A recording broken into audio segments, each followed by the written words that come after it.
Victorian London's shocking hygiene. The Thames was flooded with human sewage. 300,000 workhorses in London produced 1,000 tons of dung a day. Try as they might, the Londoners couldn't clean it up. They had no indoor plumbing and didn't know how to bathe. Let's look back at the abysmal hygiene of the Victorian era. This historical period is highly romanticized. It was a time when the sun never set on the British Empire. London, populated by 2 million people, was the capital of the world. It was also notoriously filthy. The Thames was the hub of London's sewage system. Most citizens simply dumped their waste into the river. The stench was unbearable. Doctors blamed it for outbreaks of cholera. In fact, cholera is a waterborne disease. It was carried through London's watercourses. Londoners often ingested polluted water. Even Charles Dickens called the Thames a deadly sore. Things got particularly ugly in the summer of 1858. The episode came to be known as the Great Stink. Hot weather intensified the smell of human waste. There was talk of moving Parliament. The whole city practically shut down. The Great Stink prompted action. The administration accepted Joseph Bazalgette's plan.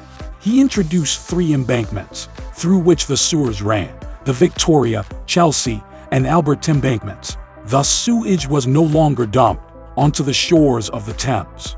Horses were another huge concern. The streets of London stank too. The smell mostly came from horse dung. In 1900, almost every vehicle was horse-drawn. More than 300,000 horses kept London on the move. They produced 1,000 tons of dung every day. Boys aged 12 to 14 were hired to handle the problem. Their task was to scoop up the feces as they hit the streets. It proved ineffective. In those days, taking baths wasn't common. Semi-regular bathing was only coming into fashion. Publishers offered books teaching Victorians how to bathe.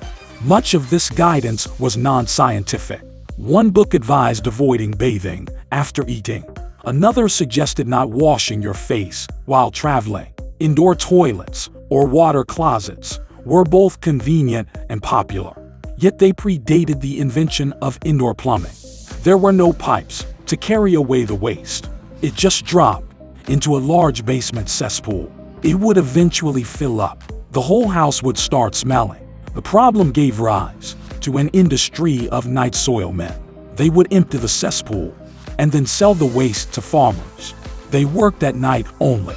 The law considered the task too disturbing for broad daylight. Indeed, Victorian hygiene had a lot of shortcomings, but it was also kind of groundbreaking. In the late 19th century, society addressed feminine hygiene. Disposable pads and tampons were invented around that time. They took some time to become widespread. Meanwhile, women of the era got creative. Wood pulp was a common material for bandages. It was usually used to treat wounded soldiers. It also proved useful during periods. Would you have enjoyed living in the Victorian era?